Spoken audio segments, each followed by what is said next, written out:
Alright, so me putting Churchill reboxing. You've seen a lot of unboxing. Have you ever seen a boxing? Isn't there anything on that isn't about boxes? And welcome back to Championship Boxing. I guess this is okay. I mean, it's not really about boxes.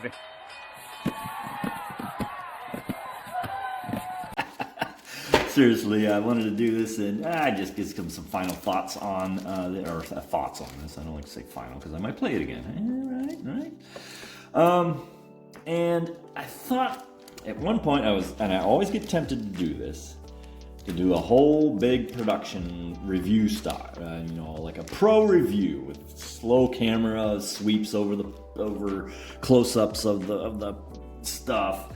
All the edits, all the music hits, and that stuff like that. And I started to actually write out a script. I'm writing out a script that I'll say, and I started doing it, and I stopped pretty immediately, and it always comes back to the same thing. I don't like doing that. I mean, I have a job, and so my free time, I want to just play games, and I'm happy to just set up a camera and just kind of chat as I play my game. And that's what I enjoy. That's the content I love to make. Now, if I didn't have a job and I had a source of money or something like that, like some crummy mobile game was paying me $10,000, then maybe it'd be a different story where I had nothing but all day to make videos, and then it might be a different story. But no. So I'm just doing a reboxing, and I'll try to just kind of give you what I thought of this. I did the 10-turn solo play of Churchill, which I enjoyed. And I think that I can't do it without comparing it to Mark Herman's other great statesman game, Pericles.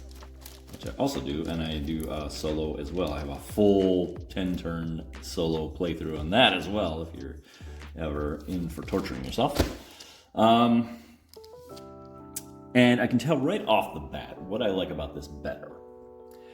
And that's the conference phase versus the assembly debate phase in Pericles. I think the three-way love triangle, that's what I'll call it, really lends itself well to player interaction, as opposed to Pericles. I'm not gonna bust on it, but you're always playing the same guy. You're always button heads with the same guy every turn. Whereas in this one, you might be, I'm gonna work with I'm Roosevelt. I'm gonna work with Churchill a little bit here. No. So Stalin's offering me some cool stuff. I'll think about doing with him, and maybe I'll stab him in the back and do that. And you get a real kind of dynamic with the interaction and the wheeling and dealing. I think it's a lot stronger over here. Not as strong here. I like this part. I like it. It meshes well with this. I will say that.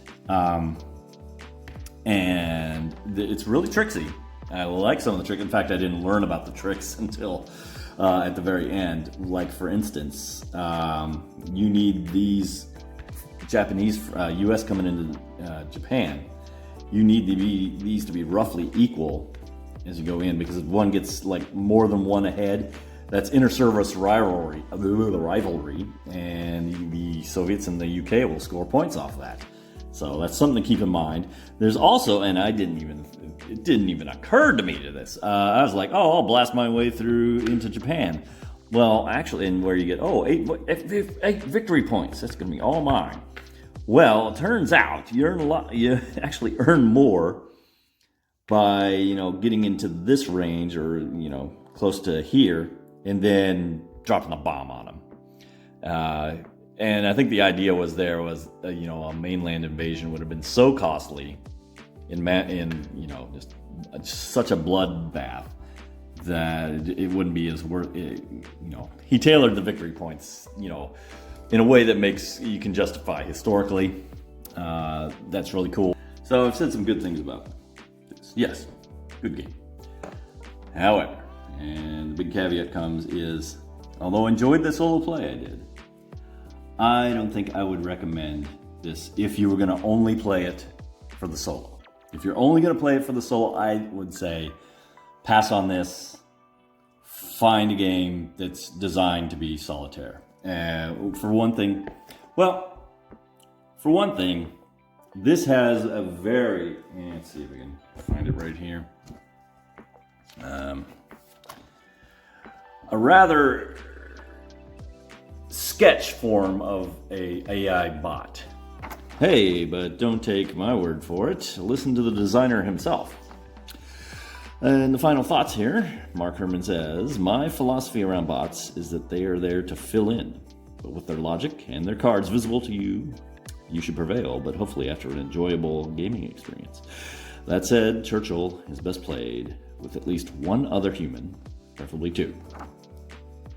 It expects you to, kind of fill in a lot of the blanks from your perspective and say, well, the bot probably shouldn't do this. And I know that for some people who like solo games, that drives them absolutely batty. They want the bot to do everything. They want it out of his hands so that he can just concentrate on the challenge of beating him. And I totally understand that. It doesn't bother me. I can get along with that. But what it really comes down for me is just, I guess, too much abstraction, I think, as opposed to Pericles. Pericles, it's still abstract. I mean, it's just cubes and sticks. But the whole movement and the whole trying to bring someone to battle and the whole fog of war with the revealed orders makes for a much better solo experience, in my opinion. And so that is sort of my mini review of Churchill. And let's see, did I get all these cards? No, a whole pile more right there. So, and I doubt I will ever play this solo again, but I am going to keep this game because multiplayer, and I've watched, actually, you can watch some YouTubes of people playing it online multiplayer, and they're having a blast in it, and all the elements there of the kind of back and forth between the other players, the interaction is there, and the other nice thing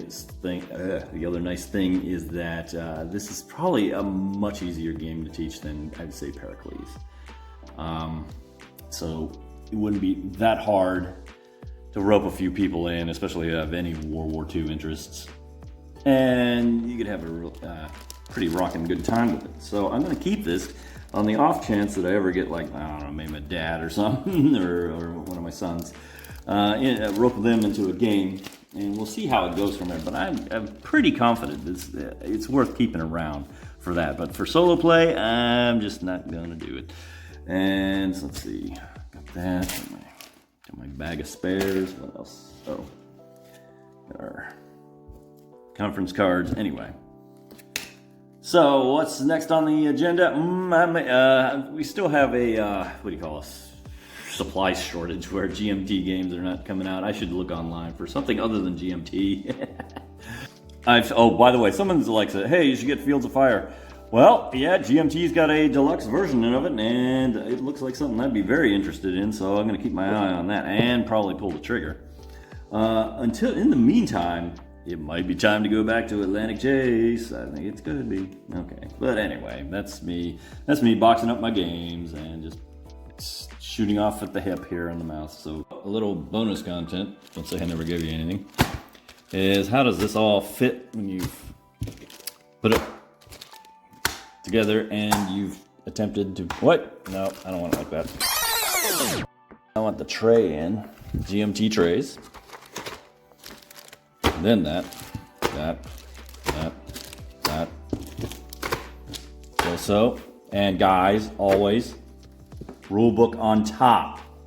Nothing is worse than being online and someone asks a rule question, and you go run it up, pull out the box, and the rule book is buried under everything. You have to unpack the whole thing and break it out. So always put your rules first thing in the box.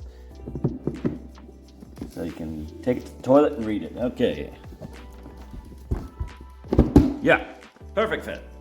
But thanks for watching.